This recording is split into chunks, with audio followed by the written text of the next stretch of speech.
Ya, Anda masih bersama kami di Bincang Halo Indonesia ya, Dika.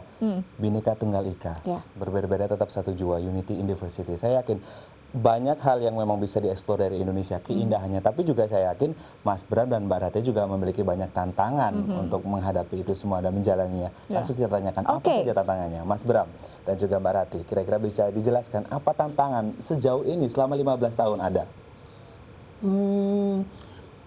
Menjadi sendiri itu juga nggak enak. Artinya tantangan bahwa kita itu masuk ke daerah-daerah yang tidak diminati oleh banyak orang, itu juga menjadi tidak gampang.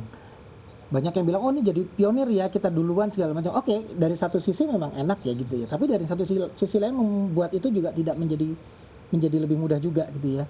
Misalnya kita masuk ke satu daerah tertentu gitu, ke mana ya, ambil contoh misalnya ke Kutai, masuk menuju ke sana aja harus dengan, kalau mau naik mobil bisa 10 jam, kalau naik bisa lebih cepat tuh pakai jalan air juga, jalan air yang mana dulu, mau cepat bisa 2,5 jam tapi harganya juga selangit kan gitu kan, speedboatnya ya kayak begitu.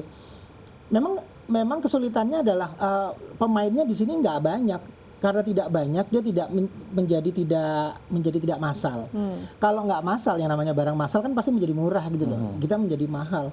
Akhirnya pertanyaan itu selalu datang setiap kali kita mempromosikan satu daerah tertentu gitu misalnya. Dan datangnya itu kadang-kadang lucu gitu, nggak cuma datang dari para calon peserta gitu ya, yang nanya nanti sana hotelnya apa, nanti di sana itu. Pertanyaan itu juga muncul dari kadang-kadang dari pengelola negara ini gitu, yang emang mau cari apa di sana loh, kan harusnya ada yang lebih ngerti gitu. Saat kita cari data gitu ya, data itu yang sangat minim. Nah, padahal sekarang ini sudah mungkin di 5 tahun terakhir ini kami bekerja itu dasarnya adalah data. Kalau nggak ada data kita nggak bisa lakukan apapun. Dan data itu artinya nggak bisa dipromosikan, betul. Ya? Data itu mulai dari yang terkait dengan pariwisata sampai yang terkait dengan yang paling penting itu justru data kulturnya, data kulturalnya. Itu susah sekali mendapatkan itu. Oke, ini dalam satu perjalanan misalnya sebenarnya apa aja sih yang ditawarkan? Misalnya ada perjalanan wisata, lalu ada budaya, atau bisa melihat UKM di daerah tersebut kah? Apa saja sebenarnya? Jadi gini, biasanya gini, kami dalam membuat trip itu, yang pertama kali adalah temanya dulu. Jadi misalnya kita ke Solo lah. Kalau ke Solo ya, misalnya saya ambil contoh ke Solo gitu. Tentu banyak orang udah tahu, oh di Solo ada ini, ada ini, ada ini. Tapi sebetulnya bagaimana kita melihat perspektifnya nggak begitu. Justru kita lihat dulu, kita mau cerita tentang apa nih? Tentang wayang misalnya. Kesenian wayang, bagaimana sih sejarahnya, berkembangnya seperti apa. Jadi akhirnya kita tempat-tempatnya tertentu, kita lihat bagaimana wayang zaman wayang batu yang di percandian gitu seperti apa.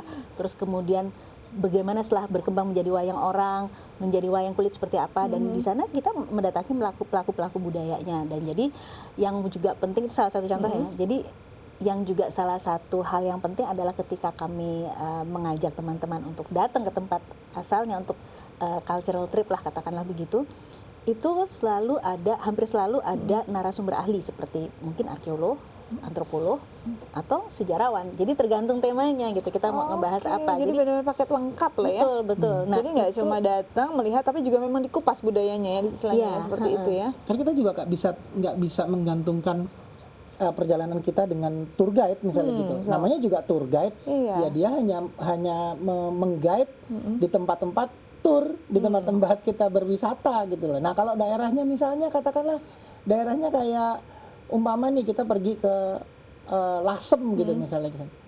Mau cari wisata apa? Di sana memang bukan tempat wisata yang dikenal banyak orang, yang wisata yang seperti Bali, seperti Jogja, bukan di sana tempatnya gitu.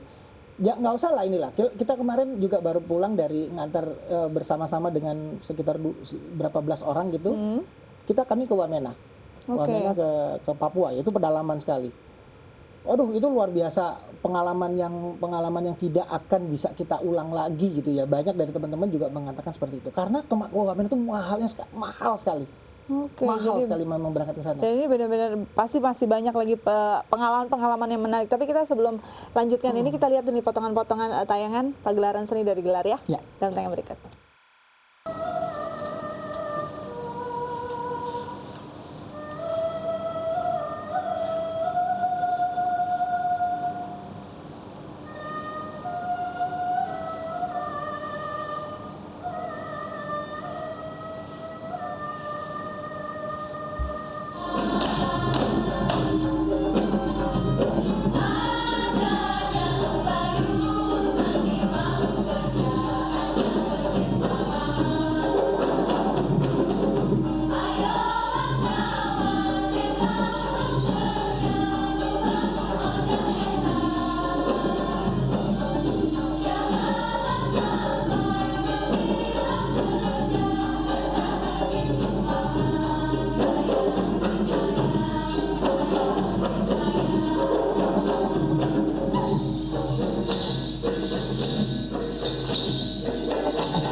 Oke, ada opera, ada tarian dari Kalimantan, sampai tadi ada serimpi juga ya. Ini kan nggak mudah untuk istilahnya kalian tidak hanya coba mempromosikan tapi juga harus merangkul para seniman. Bagaimana caranya? Awalnya memang kami itu produser sebetulnya. Jadi tahun 9 dari berangkat dari tahun 99 kami mencoba membantu organisasi pewayangan untuk membuat sebuah festival wayang ya waktu itu ya. Festival wayang. Kami jadi waktu itu ceritanya tuh jadi seksi promosi dan publikasi. Ya, berangkat dari situ mulai kita habis itu ini bisa ini bisa diinin seperti yang saya tadi udah bilang. Akhirnya kita mencoba tahun 2000 kita mulai buat gelar dan kemudian mulai kami memproduksi. Kami jadi produser seni pertunjukan. Yaitu tadi berjalan satu kali pertunjukan, dua kali pertunjukan sampai kemarin kami sudah produksi ke 78 produksi pertunjukan. Terus di tengah-tengah jalan itu ya ada yang untung, ada yang rugi banget, ada yang untung banget gitu. Itu biasa ya di dalam bisnis biasa seperti itu. Nah, terus di tengah-tengah itu kemudian muncul perkembangan baru yang seperti Mbak Rati bilang tadi. Oh, ternyata banyak kesenian-kesenian yang sudah nggak bisa dibawa ke Jakarta lagi, gitu. Nggak bisa kita buat semuanya tuh serba kontemporer gitu loh. Serba dipaket, serba di apa. Kadang-kadang nggak bisa, seringkali nggak bisa. Pernah kita bawa satu grup dari Kalimantan gitu, dari pedalaman bener-bener dari dalam hutan Kalimantan, dari Tanjung Manis kami bawa ke Jakarta. Di situ terjadi perbenturan yang luar biasa di antara mereka sendiri. Oh, ini nggak bisa dimainkan ini, nggak bisa dimainkan itu, karena harus ada pohonnya, harus ada hutannya, harus ada ininya, harus ada itunya gitu. Di situ muncul lagi. Terus belum lagi beda ya antara kesenian tradisi Indonesia dengan kesenian yang pop gitu. Kalau pop kan tuntutannya harus cantik, harus keren, harus six pack, harus muda, tua dikit udah mulai nggak laku gitu. Di kesenian tuh kebalik, makin kita tua, makin sepuh, pengalaman makin panjang, dia makin menjadi master, menjadi maestro. Di Asia itu kan begitu. Begitu dia sudah mencapai puncaknya itu, dan itu rata-rata sudah di usia 60, 70, barulah kemudian kesenian itu ngakar. Kami pernah mengelilingkan sebuah kelompok topeng Indramayu ke Inggris sekitar 15 hari di 11 kota dan sold out semua pertunjukan. Tapi maestro topengnya almarhum Mimi Rasinah itu saat itu sudah berusia berapa? 70 tahun ya waktu itu? Lebih 80. Udah hampir 80 lah.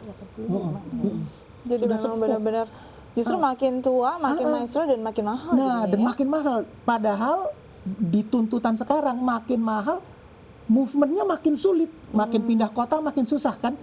Nah, gimana lagi nih caranya? Belum lagi yang mereka terikat dengan ritual tertentu, kesenian tertentu. Nah, mulai itu tadi. Akhirnya jadinya dibalik deh. Dibalik.